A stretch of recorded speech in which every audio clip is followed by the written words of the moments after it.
Sindicato da Cultura.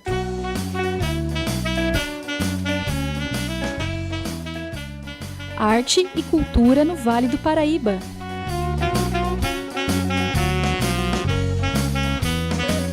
Alô, ouvinte que está conectado ou conectada na Web Rádio CT. Nós estamos ao vivo, pero gravado, aqui no SINDCT, o Sindicato Nacional dos Servidores Públicos Federais da área de Ciência e Tecnologia do setor aeroespacial daqui de São José dos Campos, o SINDCT, ok? Sindicato da Cultura, edição número 295, decolando nessa quinta-feira, dia 24 de junho, para toda a galáxia via facebook.com/radioctface ou youtube.com/radiocT. Ambas as plataformas aí permitem que você se inscreva, que você acompanhe nosso trabalho, que você acompanhe nosso projeto aí. Se inscreve no canal, compartilha no Zap dos amigos, Zap da família e vamos embora, certo? Tocar o barquinho para frente, porque, por enquanto, na verdade, pelas minhas contas, já metade da nossa vida, enquanto Web Rádio CT aqui, Sindicato da Cultura, estamos online. Pois é, online a gente sempre teve, né? É fazendo fora do nosso estudinho querido lá na Santa Clara, certo? Hoje, casa cheia, seria uma aglomeração daquelas que a gente gostava muito de fazer, faltava até microfone lá na rádio aqui, com o coletivo Ialodê. Uma boa noite a todas. Boa noite. Boa noite. Boa noite. Não, né? Boa tarde. Na verdade, nós estamos gravando tarde e eu não sei de onde eu tirei. Esse inverno, na verdade, eu não sei, parece que é noite o dia inteiro, gente. Coisa horrorosa. Sim. Confunde a gente, né? Foi. Então vamos retomar aqui. Uma boa tarde a todos, sejam todas bem-vindas aqui ao nosso estúdio virtual da Web Rádio CT. Vamos falar sobre literatura hoje, é isso? Vamos falar um pouquinho da nossa história aí, da nossa trajetória, né? E do nosso lançamento, que está chegando aí dia 27 para vocês. Boa, gostei porque é o seguinte, exatamente, tem lançamento dia 27, nós vamos falar do livro que vai vir aí, mas eu estava pensando aqui como é que eu ia fazer com várias pessoas aqui, é sempre mais difícil, é sempre um desafio, né, como começar. Mas você falou, vamos contar da nossa trajetória. Por favor, vamos contar da nossa trajetória, Ingrid. Comece com a sua trajetória, então, por favor. Pode ser, então. Meu nome é Ingrid de Sá, eu sou estudante de Direito, escritora, né? Estou lançando aí meu primeiro livro físico, mas escrevo, tenho outros livros que ainda estão aí escondidos, né? Sobre toda essa vontade que a gente tem aí de publicar, tem crescido cada vez mais, né? A nossa coragem até, né? De estar colocando para fora aí nosso trabalho, né? E tudo isso.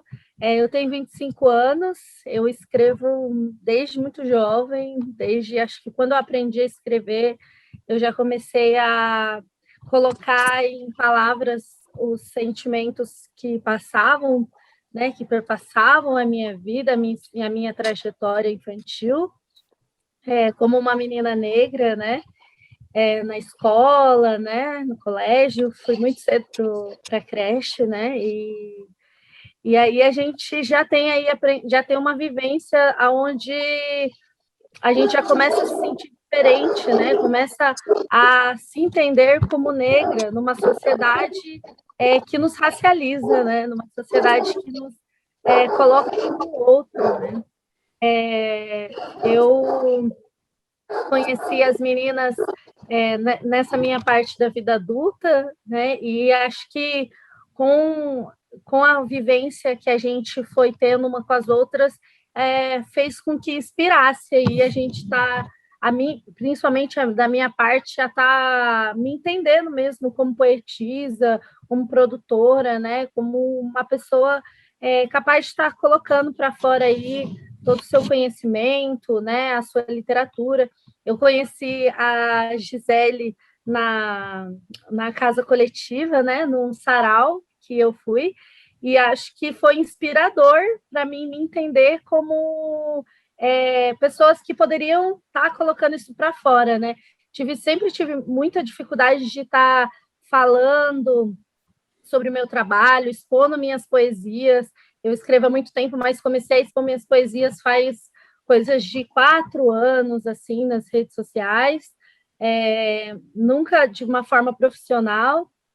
Depois, quando eu conheci a Gi na Casa Coletiva, eu tive coragem, participei de um festival de poesia patrocinado, financiado também pelo Fundo Municipal de Cultura, tive coragem de participar desse festival, e aí foi desenrolando, né? E aí, na onde a gente cruzou nossas trajetórias aí, onde eu também conheci a Lucy, a Bá, junto com a Gi, conheci a Bárbara por conta da Gisele também, a gente foi aí se juntou para estar escrevendo esse livro, né, o Se Me Deixassem Falar. E aí começou a dar todo o corpo a esse coletivo, né? Fizemos umas reuniões, e o Se Me Deixassem Falar, para mim, ele faz parte de uma resposta a tudo aquilo que eu sentia desde muito nova, desde muito pequena. Crianças são sempre silenciadas, né? De muito jovens, as crianças falam os seus sentimentos, as suas vontades, e crianças pretas são mais ainda, né? A gente tem pesquisa hoje que mostram que crianças pretas são vistas como maldosas, né? Com pretensões a enganar. Então, toda essa trajetória de silenciamento na minha vida, de não conseguir falar, de não poder contar até então as violências que eu sofria dentro de casa, na escola, na rua, não conseguir falar toda essa experiência de violência, me fez com que hoje, como adulta, eu entendesse que uma das partes para que eu pudesse trazer cura, solução, né, e resolver, né, e passar por esse processo de solução, né, de toda essa violência, seria falar, né, fez parte de eu entender que eu nunca consegui falar, que eu não poderia falar, e conhecer mulheres como a Lúcia, a Bárbara, a Gi, mulheres pretas, né, que embora sejam diferentes de mim, convivências diferentes das minhas, as nossas experiências de silenciamento, racismo, perpassaram uma pela outra, né? Então, a minha trajetória, então veio para mim esse título, Se Me Deixassem Falar. Se eu tivesse falado quando eu era criança, se eu pudesse ter contado a violência, será que hoje, todas essas memórias, os machucados, eu seria essa mesma pessoa? Quem seria eu, né? Se eu pudesse ter falado, né?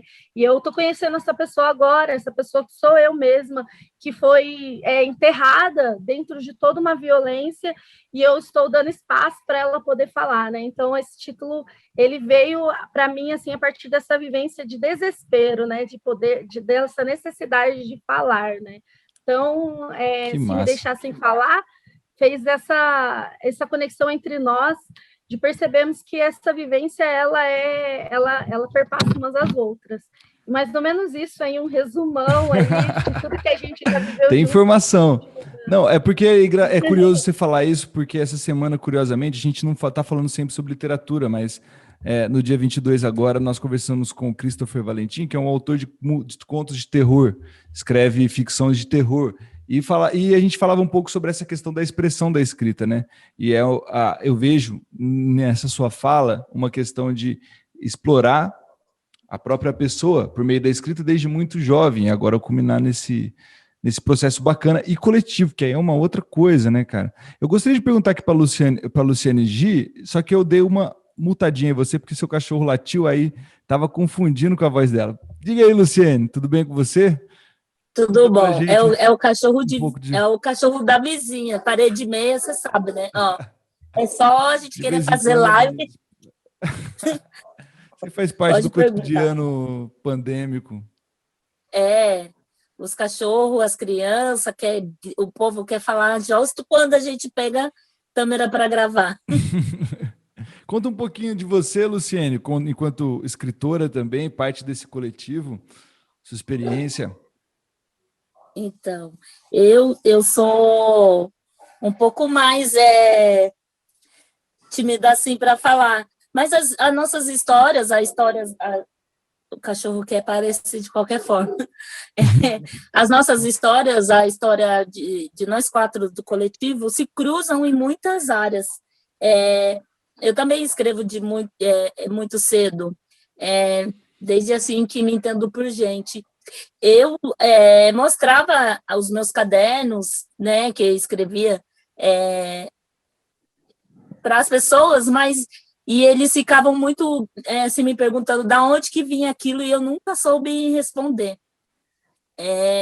Mas, assim como a Ingrid, eu comecei a mostrar meus escritos agora, assim, muito de agora também, 2017. Assim, 2017 foi um ano bem revolucionário na minha vida, eu digo assim, foi um ano de muitas mudanças.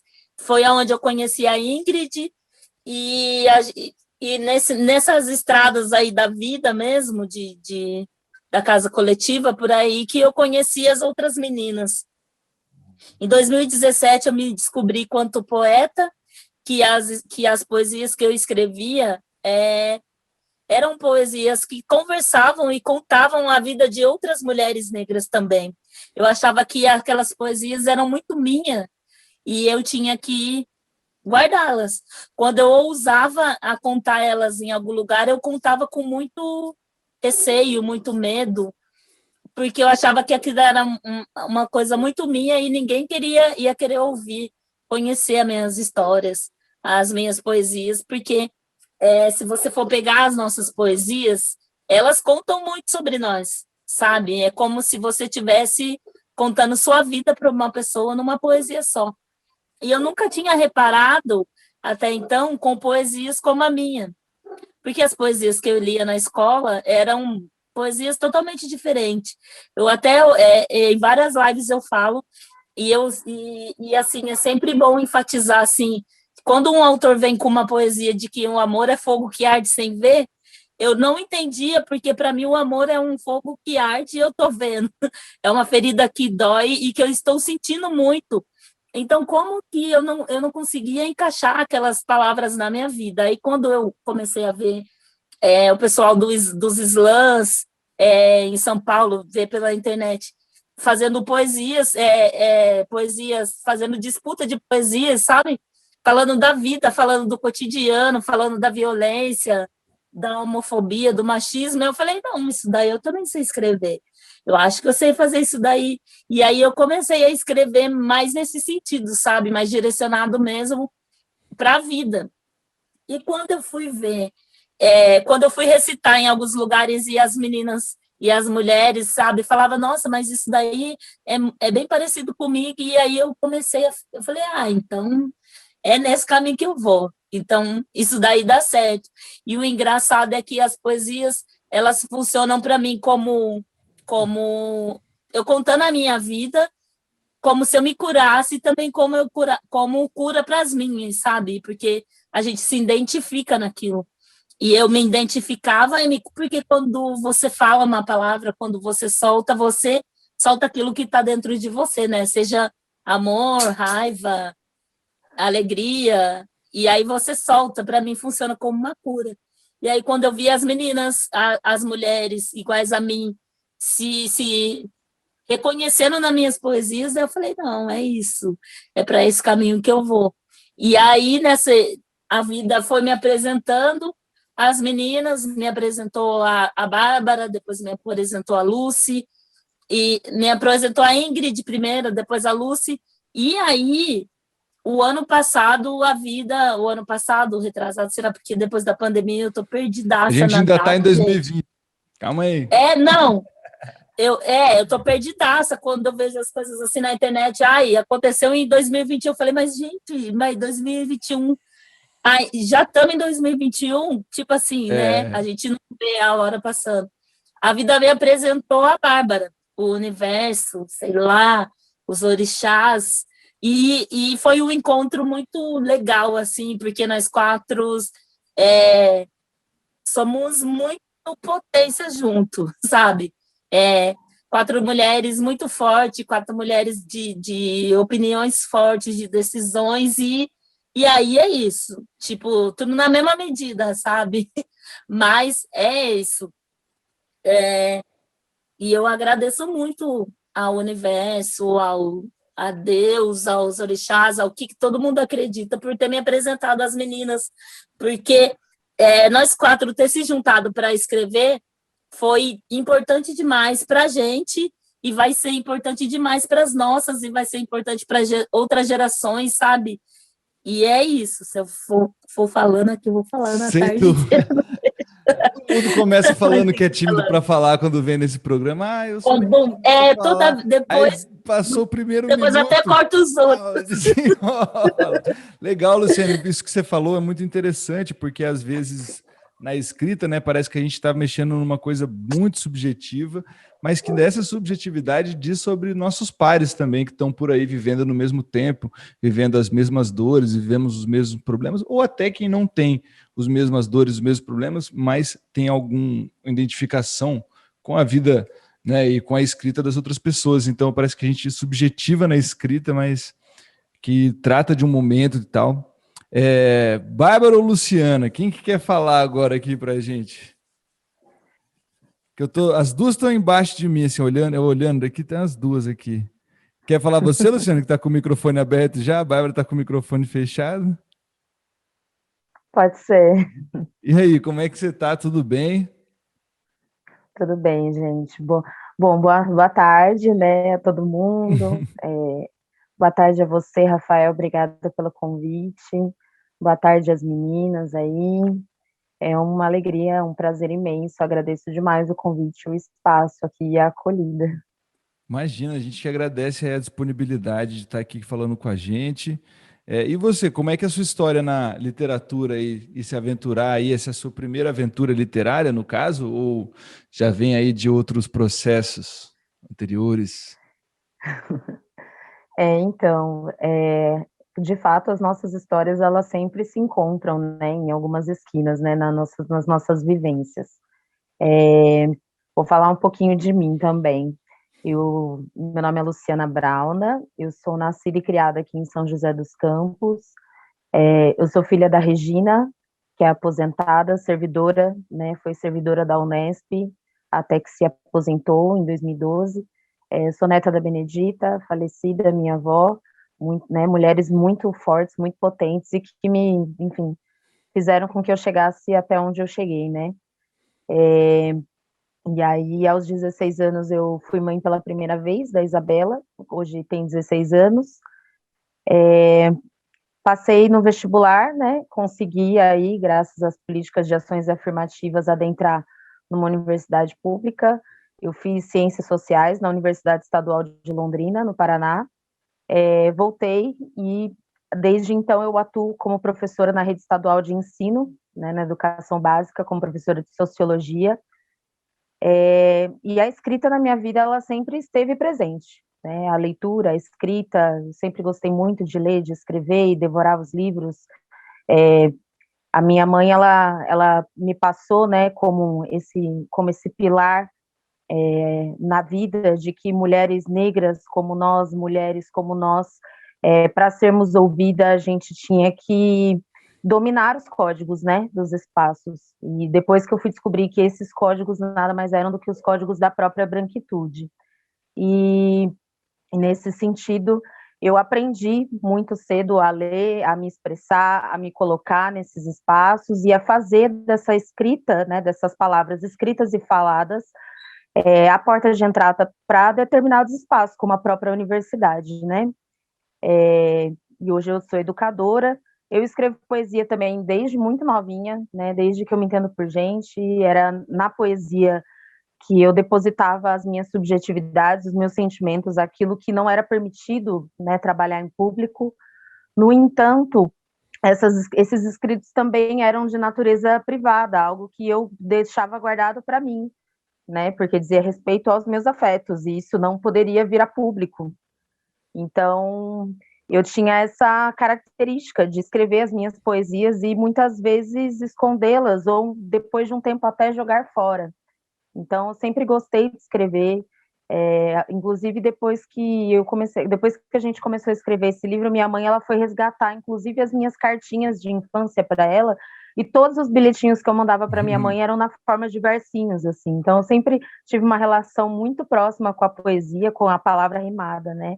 Então, isso sempre para mim representou uma forma de explorar esses afetos, né? Então, quando você passa por um processo de passar por uma universidade, no qual você incorpora os códigos daquele ambiente acadêmico, você se projeta para se expressar assim no mundo e na realidade. E isso nem sempre dá conta de todas as vivências, não dá conta da complexibilidade daquilo que você pensa, reflete e traz para o mundo, né? Ainda mais quando se é uma mulher preta, uma mulher educadora, mãe, né? E tudo isso são vivências, são experiências que elas são individuais, mas não são somente individuais, né? As realidades, elas se dialogam, elas se conversam, e elas são expressão dessa realidade, dessa materialidade concreta.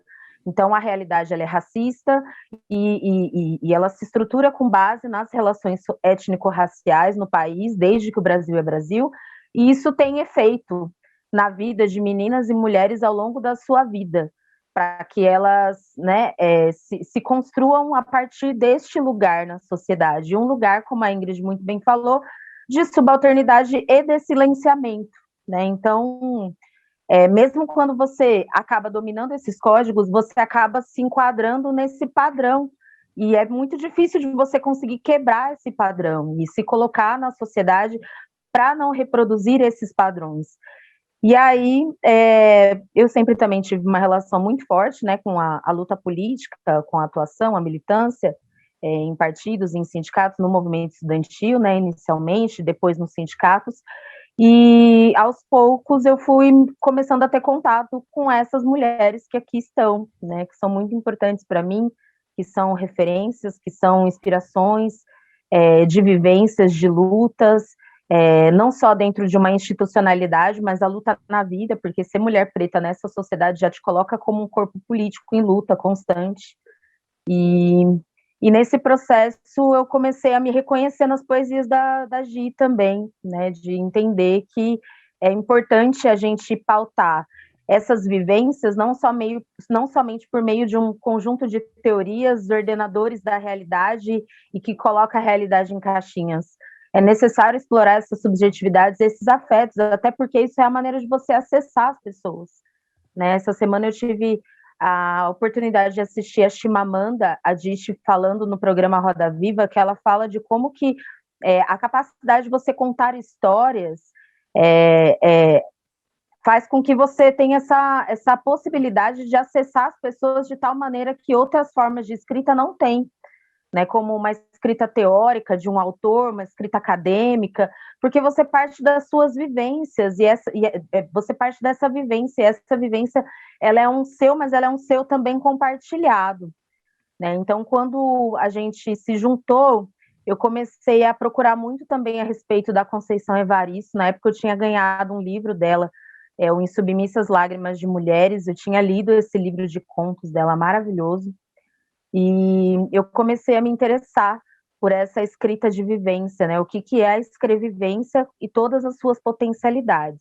E aí, quando as meninas me convidaram para participar, né? A Gi e a Ingrid estavam nesse processo de conversar sobre o projeto, eu aceitei de prontidão, justamente para, enfim, né? Para topar esse desafio, né? Porque São José dos Campos é uma cidade que tem uma trajetória extremamente embranquecida. Onde está a população negra de São José dos Campos, né? Da onde vieram essas mulheres? Como que elas são impressas na nossa história, na nossa historiografia oficial? É muito difícil a gente conseguir estabelecer essa relação com o próprio território, né? Com a própria cidade. Então, de prontidão, eu aceitei o desafio da gente escrever esse livro, da gente fazer esse livro acontecer, esse projeto. E ele nasceu, né? E aí o primeiro desafio, assim, no meu ponto de vista, que a gente enfrentou foi de se adequar aos códigos do próprio sistema para conseguir acessar ao fundo, né? Então, esses códigos aí tem um cara de trem, vamos mandar.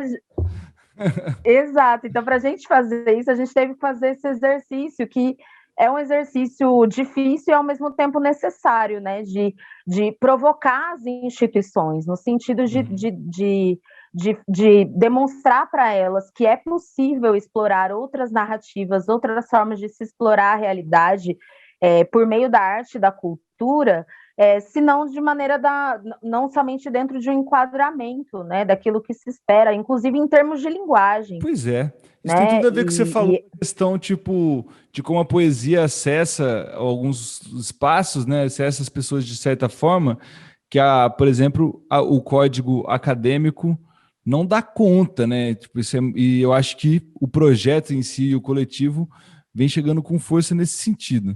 E agora trazendo a Bárbara aqui para o assunto da nosso Sindicato da Cultura, edição número 295, indo ao ar nesse dia 24 de junho, nessa quinta-feira. Bárbara, que inclusive 24 de junho, parabéns para você, viu?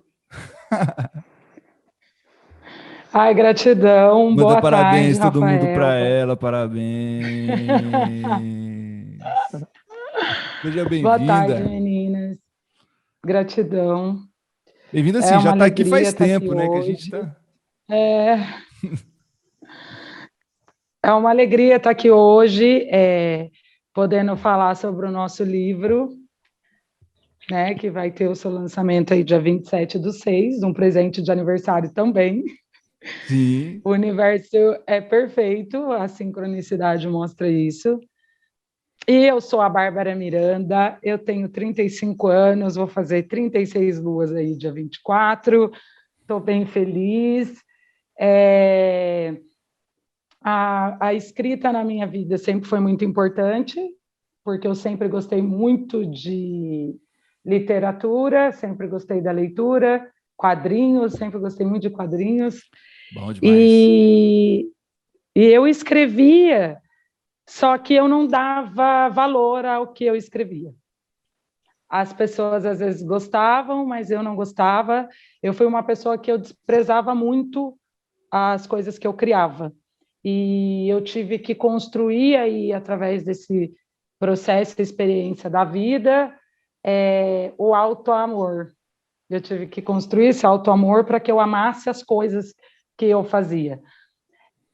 Ainda é um processo, tem coisas que eu gosto, tem coisas que não, mas hoje eu sei que muitas das coisas que eu não gosto é uma autossabotagem de um reflexo de coisas que eu vivi. Então, Se Me Deixasse Falar, ele é mais do que um livro que eu estou escrevendo. Ele realmente é um objeto de cura que o universo trouxe para esse físico, para curar mesmo algo bem no íntimo. Eu tenho uma dificuldade muito grande de falar da minha intimidade, das coisas que me deixam vulneráveis, sempre tive. E quando eu fui escrever esse livro foi um desafio, porque cada poema ali falava e retratava algo que eu quis esconder a minha vida inteira e que eu neguei para mim mesmo. Então, isso me fez ser uma nova Bárbara. Então, realmente é um presente nesse novo ciclo que eu vou iniciar. E já foi um presente nesse, na verdade, que eu não gosto de ficar vivendo no futuro. Então, já é um presente, porque realmente já me transformou muito e abriu caminhos para novas transformações. Inclusive, as pessoas perguntam se está bem, eu falo, eu estou na catarse, porque fez eu começar a refletir sobre as minhas ações e as minhas atitudes. Não só na escrita, como na convivência com as meninas, né? Porque são 4 mulheres de experiências similares e de personalidades extremamente diferentes em alguns aspectos. E que ótimo, né? Porque o que seria do mundo se tudo fosse igual? Não haveria aprendizagem, que a gente aprende com o que é novo, com o que é diferente. Então, a experiência com elas também foi assim uma coisa incrível para mim, porque me fez analisar como um indivíduo dentro da sociedade, como eu me comporto, algumas coisas reafirmaram que eu estou certa, algumas eu voltei 2 passos atrás e fui refletir e tentar melhorar. E é isso, assim, e a escrita eu acho que é algo mágico. Nós já somos assim fios conectados, alguns estão enfraquecidos, e quando você escreve com verdade, A verdade, ela tem um poder libertador. Então, as palavras se tornam chaves e destranca vários cadeados que têm contato com aquela leitura. E eu acredito que o Se Me Deixasse Falar, ele é um livro de chaves, porque nós tiramos essa chave de dentro da nossa alma e colocamos nos nossos poemas. Então, a gente destrancou a jaula que a gente prendia as nossas dores, entramos num processo de cura aí e liberamos essa chave para todas aquelas pessoas que lerem e identificarem com as nossas experiências. Uau! Nós estamos falando aqui sobre o Se Me Deixasse Falar, que é o livro que vai ser lançado no dia 27, famoso domingo, às 19 horas, certo? Sim. Pelo Facebook do coletivo Ialodê. Eu acho muito bacana e fico aqui pensando comigo como é trabalhar subjetividades coletivamente. Por exemplo, se eu fosse escrever um livro de poesia, dificilmente eu imaginaria escrever ele coletivamente. E esse é coletivo, isso é muito interessante, deve ser realmente desafiador, né? Mas eu fiquei curioso para saber o que quer dizer Ialodê e que, aproveitando o ensejo, olha que palavra bonita, para falar de poesia, falar palavra bonita, o ensejo de falar do que é o Ialodê, também gostaria de que vocês falassem um pouco desse processo, desse convívio, aí, dessa escrita coletiva, né? A muitas mãos. Fiquem à vontade para falar quem quiser, todas já estão devidamente apresentadas, agora está tudo em casa, literalmente. Posso começar? À vontade. Arrasou. Então, Ialodê é uma palavra de origem iorubá, que é uma qualidade de Oxum, na verdade, né? Da orixá, das águas doces, das cachoeiras. E Oxum também tem essa qualidade de, né? Existe um Itã, ou seja, uma história que é contada a partir desses orixás, por entendermos que é necessário a gente colocar em perspectiva essa realidade, né? E Oxum, existe um Itã sobre a vida dela, no qual, no processo de criação do mundo, os orixás masculinos estavam impedindo que as mulheres se colocassem nesse processo. E Oxum, prontamente, para atender a reivindicação dessas mulheres, ela faz cessar a água doce aqui nesse plano, que é o Aie, né, a terra, fazendo com que toda a vida começasse a retroceder. Então, é importante, né, se ter esse redirecionamento do papel do feminino nesse processo, né? Então, é qualidade de Oxum ser a portadora das vozes políticas das mulheres, e isso na região da Nigéria. Então, a gente traz essa qualidade de Oxum por entender que essas palavras, né, esses escritos, eles são muito mais do que experiências subjetivas, né? Eles fazem parte dessa materialidade, dessas reivindicações desses corpos políticos, né? E o livro, você falou, né, sobre como foi esse processo de pensar subjetividades de forma coletiva. No fim das contas, isso é um exercício que a gente faz na sociedade o tempo inteiro, porém a gente não reflete sobre isso, porque quando a gente fala numa negritude, a gente coloca a negritude como sendo um fragmento, um recorte dessa sociedade, quando, na verdade, se a gente for olhar as relações muito de perto, a gente vai perceber que existe também o que é uma branquitude, e que essa branquitude ela também passa por experiências compartilhadas do que é ser branco nessa sociedade, do que representa isso, e que isso inclusive influencia em tudo, inclusive nos afetos, nas subjetividades. Então, não é tão difícil quanto parece você estabelecer esse paralelo coletivo também das nossas subjetividades. O livro ele vai ser dividido em 5 capítulos que, na verdade, são marcadores temporais afetivos, que a gente identificou nesse processo de construção do projeto. Então, a gente sentou para fazer as reuniões e a gente separou o que são marcadores assim importantes que dá para a gente explorar e aprofundar das nossas vivências. A primeira coisa é o fato de sermos mulheres negras. Então, o primeiro capítulo, logo de cara, negra, né? Porque é a maneira como a sociedade nos enxerga, como nós somos lidas desde sempre. E muitas vezes a gente custa se reconhecer. Então, nesse primeiro capítulo, o leitor ele vai encontrar esse processo, né? O processo de construção da identidade do que é ser mulher negra. que vai se dar de diferentes maneiras nas diferentes vivências, né, que nós estamos trazendo aí. E aí, ao longo do livro, nos próximos capítulos, outros marcadores são explorados, né? A infância, inclusive, como a Ingrid falou. Pois é, alguém quer falar sobre outros marcadores? De repente, a gente dá uma visão geral aí, já que cada uma pode falar um pouco sobre esses capítulos, né? Assim, para a gente ter uma noção geral, né, do que se trata. E o nosso ouvinte, nossa ouvida também ficar atenta aí para não perder o lançamento, que vem com livro físico e tudo mais. A gente vai saber direitinho como é que faz para adquirir, sei lá, porque pelo Fundo Municipal de Cultura eu sei que as coisas são um pouquinho diferentes. Que mais que tem aí nesse livro? Conta pra gente. Eu quero falar. eu quero falar sobre o Herê, né, que é a representação da criança, da nossa infância. E eu sou pedagoga, sou professora, dou aula na Escola Municipal da Periferia. E como é importante para mim esse capítulo. Cada dia ele fica mais significativo para mim.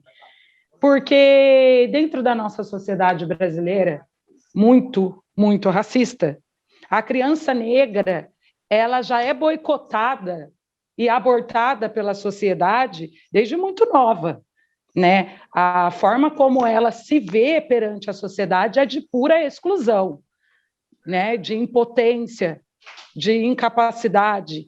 E quando eu fui escrever o poema desse capítulo, eu falei, caramba, meu, que a sociedade faz com a criança preta, as que sobrevivem. Porque nesse caminho, muitos dos meus amigos se foram e fizeram a passagem. E nisso nas escolas também, quando a gente dá aula. Os que sobrevivem um ano letivo, os que sobrevivem chegar até o ensino médio, né? Então, esse capítulo ele é muito importante, porque quando eu levar esse livro na escola, eu quero que eles saibam que, apesar de tudo isso, eles podem construir um mundo que realmente seja para eles. E que em todo esse desafio que a gente está lutando contra a estrutura de uma branquitude desumana, a gente consegue, porque eu e as meninas somos um exemplo vivo de que a gente consegue. E eu quero que as meninas vejam isso. Olha, eu li ali aquele capítulo do Herê e eu passo por isso, porque eu sei que muitas delas passam. Né? Eu passo por isso, mas eu vejo que vocês conseguiram, eu vou ter força para conseguir. E saber também que existe aí as entidades, os deuses, que quem quiser acreditar, que está nos auxiliando nesse processo, porque a humanidade vai lá e estraga e os deuses têm que vir aqui dar uma organizada, né? E que eles estão aqui para nos auxiliar. Haja trabalho. Tem a nossa responsabilidade, né? E a ajuda deles. E que tudo pode dar certo, sabe? Que a gente pode ter uma escolha assim. Foi roubada? Foi, mas que a gente está aí, que nós somos representantes de uma luta e que o que a gente puder ajudar eles, a gente vai estar aí auxiliando, e que essa nossa história não precisa se repetir. Ela pode ser só uma referência do que já aconteceu e que o novo mundo está aí, onde esse mundo vai ser construído com as nossas características, com a nossa religião, com as nossas crenças, com a nossa ciência, com a nossa tecnologia, sendo reconhecida, porque já é nosso, só não é reconhecido como nosso, né? Então, esse é um capítulo que mexe muito comigo, porque ele mexe diretamente com o que eu mais amo fazer, que é trabalhar com as crianças e com os adolescentes. Olha que massa, velho. Olha que massa. E quem ganha com isso, sobretudo, é a cidade de São José dos Campos, que vai ter um trabalho representando várias facetas aqui dessa sociedade, na verdade, dentro desse recorte racial, de gênero que vocês estão trazendo, que é tão importante. E que bom que a Fundação tá financiando isso aí por meio do Fundo Municipal de Cultura. E quem ganha é ela por financiar esse projeto, que fique bem claro. Vocês querem falar alguma coisa sobre esse trabalho em si, especificamente, Luciene ou Ingrid? Fique à vontade. Eu quero falar, mas eu acho que todos os capítulos foram difíceis de escrever. Pelo contrário da Bárbara, para mim, o mais difícil de escrever foi sobre Herê. Mas porque é muito difícil para mim lembrar da infância. E também eu quero falar de um capítulo que tem no nosso livro, que é o Cuniasa, que fala sobre a sexualidade, e quando a gente fala sobre sexualidade, né, nossa, um tabu, sexualidade, e aí esse capítulo do livro a gente trouxe para falar sobre a sexualidade e sobre a sexualização também do corpo negro, né, da mulher negra. E aí saíram, assim, poesias incríveis, vocês não podem perder, porque, tipo, você encontra de tudo numa poesia só. Tanto o sentimento, como a sensualidade em si, como estou falando do corpo negro, como ele é visto, como ele é olhado, como a gente olha para o próprio corpo, como que a gente reconhece o nosso próprio corpo, né? Como que a gente vê o corpo do outro, e são incríveis, assim. Eu li as poesias também das meninas e eu fiquei encantada, e eu quero que vocês vejam, quem for ler o livro, é bom ir com toda, sabe, como que eu posso dizer, de coração aberto, porque você vai encontrar coisas que vai te fazer chorar, coisas que vai te fazer refletir, coisas que vai fazer você rir, poesias que você vai conseguir se ver, mesmo sendo mesmo não sendo uma mulher negra, daquilo que a gente estava falando um pouco antes, sabe? De quem de se reconhecer, e de quem não é, de também conhecer aquele lado que não conhece, sabe? De ver, de enxergar o outro através da poesia. É isso. Durante a live, eu fiquei com uma dúvida aqui, porque não sei Sim. se haverá tempo hábil para nós aqui no Sindicato da Cultura número 295, mas durante o lançamento vocês vão declamar algumas poesias. Eu acho que tem alguns vídeos desses também nas páginas de vocês, né, no Instagram, coisa e tal, né? Sim, tem alguns vídeos assim no Instagram do Yalodês. Eu acredito que durante a live vamos sim, né, meninas? Ah, vamos sim, vamos sim, vamos sim, vamos sim. Vamos para deixar o pessoal com mais vontade de ler os livros, de ler o livro. Legal. Mas eu acredito que vamos sim. Legal, para o nosso ouvinte que está conectado aqui, não se esqueça, hein? Não se esqueça. Na descrição tá tudo anotadinho aí, os links para você não perder a live de domingo, dia 27 de junho. E aí, Ingrid, fala aí sobre o livro um pouquinho, um trechinho que você gosta, o ponto que você achou mais da hora de fazer, ou aquele que mais te perturbou, porque também, filho, trabalhar com arte é meio perturbador, né? É perturbador. Eu acho que uma experiência que eu acho que um dificultador aí que teve pra gente aí foi o lance de ter um tempo pra gente mostrar, né? A gente estava preparando um trabalho do qual a gente já sabia que ele ia ser exposto, que ele ia ser mostrado. Então, acho que isso fazia com que a gente tivesse aquela grande dificuldade, aquele medo, que percebendo no que as manas falaram hoje, e em todas as lives, e em todas as nossas experiências juntas, uma grande dificuldade da gente era expor o que a gente fazia, né? O que a gente criava, a nossa criação, né? Então, construir esse livro, sabendo que ele ia ser exposto, que ele ia ser mostrado, que tinha uma data, isso fez com que eu tivesse muito medo, a gente tivesse que lidar com aquelas verdades que por muito tempo a gente coloca debaixo da areia, né? É um processo psicológico mesmo, escrever esse livro, como a Bárbara colocou ali, um catarse, né?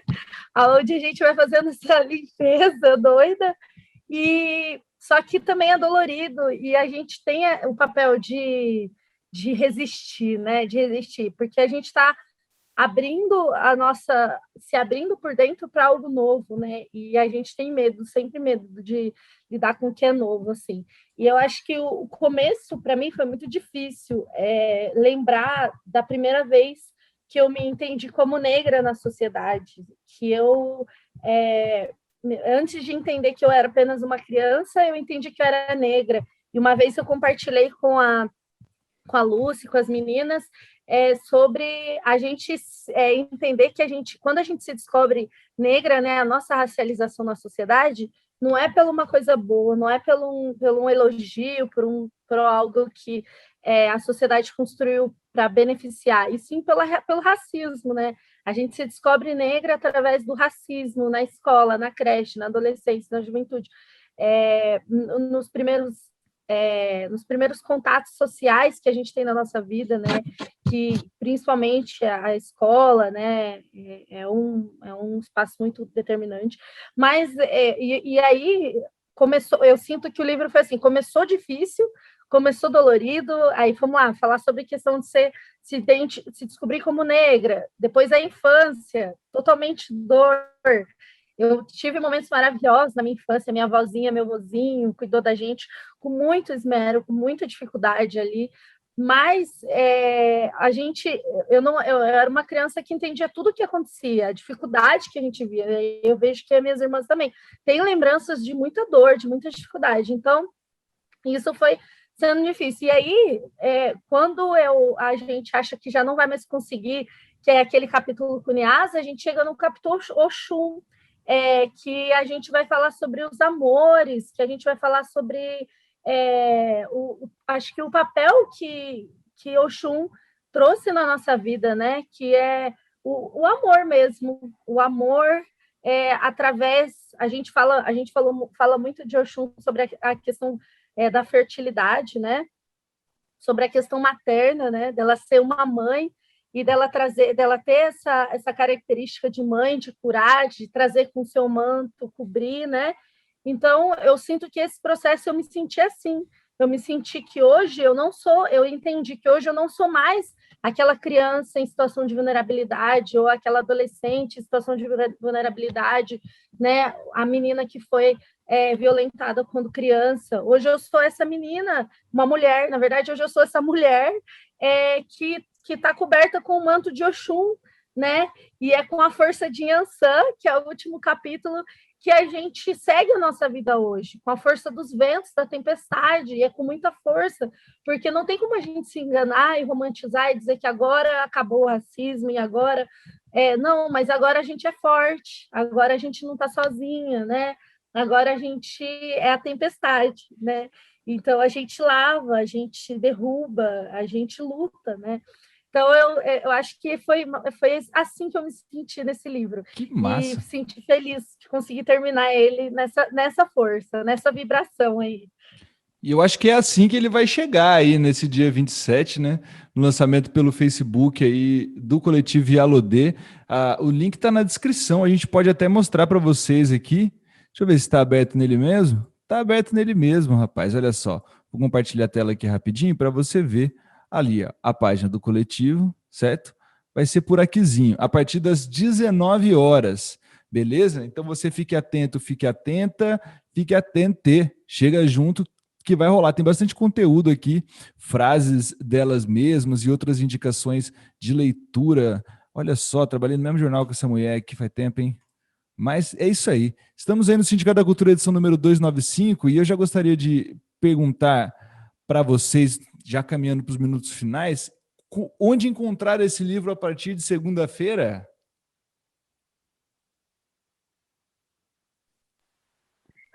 Então, com a gente vai estar com os exemplares, vocês vão entrar em contato com as nossas redes sociais, uma parte, né, desses exemplares fica com a própria Fundação Cultural, que deve fazer uma distribuição, né, nos espaços. A gente também vai separar uma parcela para disponibilizar para os coletivos de São José, os coletivos negros de São José, porque a gente acha importante, né? Esse livro, mesmo que no edital tivesse previsto que a gente pudesse vender ele a um valor simbólico, a gente optou para que não, a gente achou que a gente precisa disponibilizar essa palavra principalmente para quem não tem condições de fazer consumo do mercado literário, ele é inacessível e está cada vez mais, né? Então a gente considerou que a nossa valorização, a valorização da equipe deveria vir por meio do próprio fundo. Então esse exemplar ele vai sair no 0800, ele vai ser gratuito, distribuído, porém ele é limitado, né? Então cheguem junto, mandem mensagem nas nossas redes para a gente combinar aí a distribuição, nós que vamos fazer, nós que estaremos, né, nós 4 estaremos, e a equipe também vai ter alguns exemplares, e aí a gente vai estar distribuindo isso para as pessoas interessadas, né, e para quem quiser aí consumir, e quem sabe, num futuro, a gente consiga disponibilizar aí, quem sabe, uma segunda edição, num audiolivro, né, ou num e-book, Olha só. para a gente tornar isso cada vez mais acessível, né? Mas lembrando que foi a nossa primeira experiência no mercado imobiliário, é muito desafiador. Mobiliário E não. sem dúvida, literário, perdão. Nesse mercado literário que é difícil, é inacessível acessar os códigos. Eu não sabia o que era CBL, eu não sabia o que era nada disso, tudo que a gente teve que fazer por fora, e a gente venceu esses desafios coletivamente aí para conseguir colocar essas palavras no mundo, porque inclusive para nós, né, para nossa ancestralidade, a palavra ela é sagrada, né? É mais do que a palavra. Nós somos povos oriundos de tradições orais, e a gente nem reconhece isso como um traço principal da nossa cultura, né? Então, quando a gente traz essas palavras rimadas, a gente está evocando com a gente uma série de ancestrais que estão vindo junto com a gente, com essas palavras, que a gente quer tocar as pessoas e quer chamar atenção, porque a gente está aqui, a gente fala e a gente é resistência. E fala vocês por vocês mesmos. Acho que isso que é o mais importante de tudo, né? Um espaço onde vocês contam da maneira poética a própria vivência, a própria trajetória e também a própria ancestralidade. Lembrando da dificuldade enorme que é lançar um livro sem edital, né? Porque isso foi por meio do edital, que já é difícil. Sem um edital, 1000 vezes ainda, né? Então, vários aí percalços, vários desafios dentro da literatura independente, e que eu acho muito massa que essa coletividade de vocês tenha dado conta. Eu gostaria de parabenizar e destacar mais uma vez a importância desse registro em livro aqui para a nossa cidade, e para quem quiser acompanhar a live no dia 27 de junho, domingo, às 19 horas, vai estar no Facebook. Se você não conseguiu nesse horário porque você estava assistindo Fantástico, sei lá, você pode assistir no outro dia, ela fica lá, né? Ela fica lá e você consegue ver de novo. E também pode dar uma olhada no Instagram, de repente ela está por lá também, e você consegue acompanhar outros conteúdos paralelos do Coletivo Yalodê. Gente, eu gostaria de agradecer a presença de vocês aqui mais uma vez, viu? Muito obrigado. Se vocês quiserem deixar beijos e abraços, essa é a hora que eu mais gosto. Eu quero agradecer a todas as pessoas que vão estar assistindo. Eu quero agradecer a você, Rafael, que abriu esse espaço, agradecer ao universo que trouxe essa oportunidade e esse momento de revolução, porque eu acredito que é muito revolucionário. 4 mulheres pretas, entendeu? Periférica, e escrever um livro dentro de uma fundação cultural que tem aí o sistema da branquitude, que todo mundo sabe, e poder colocar as palavras como nós escolhemos colocar, porque, como bem a Lu Brauna falou, as palavras, elas é rito, né? Tanto elas têm poder que, quando colonizam um lugar, eles trocam o que? A língua. E aí a gente veio trazendo isso de uma forma da cultura iorubá, resgatando a nossa ancestralidade, trazendo as nossas experiências e dentro de uma linguagem mais simples, para que alcance a todos, porque a linguagem ela só funciona com a comunicação. E quando a gente coloca ela em patamar de segregação, ela não faz o seu papel, que é se comunicar. Então, eu sou muito grata a tudo isso e gratidão pelo espaço, e é isso. Obrigado você. Obrigado também, viu? Queria agradecer a todo mundo, e principalmente as meninas que participaram do projeto, nos bastidores, né? Se vocês estão olhando aí, viram a página do Coletivo Yalodês, muito bonita, com bastante conteúdo. Isso faz parte de um trabalho coletivo de várias mulheres que estiveram aí nos auxiliando, viu? Então é isso, quero agradecer a todo mundo que compôs esse projeto e esse espaço aqui também, né? É um espaço que faz aí juízo ao seu dever, né? Que é dar voz aí ao povo, dar voz aos trabalhadores e às trabalhadoras da cultura. E é isso, agradeço essa oportunidade. Dia 27, não percam. Massa demais, muito obrigado, Ingrid, também. Obrigada, gente. Um axé imenso por estar aqui. É importante frisar realmente esse agradecimento à equipe. Nós temos muita alegria em anunciar que a nossa equipe ela é feminina, né? É uma equipe, é um projeto que foi feito por mulheres, e a gente tem muito orgulho disso, sendo que nós somos a maioria mulheres negras.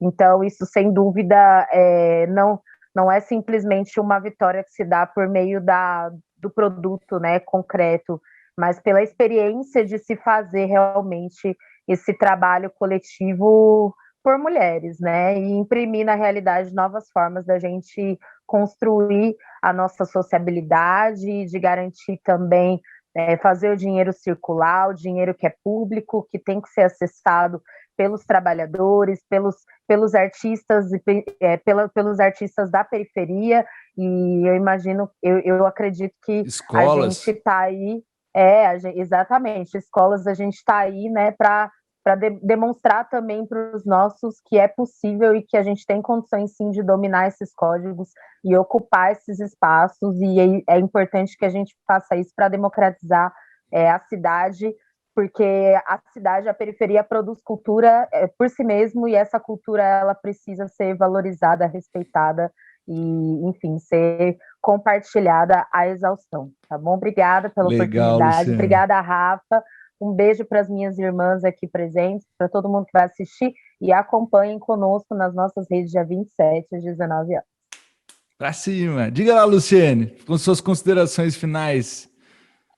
Eu também quero agradecer. Só um minutinho, peraí. Quero agradecer as crianças também querem participar. Elas querem agradecer também. Elas também querem.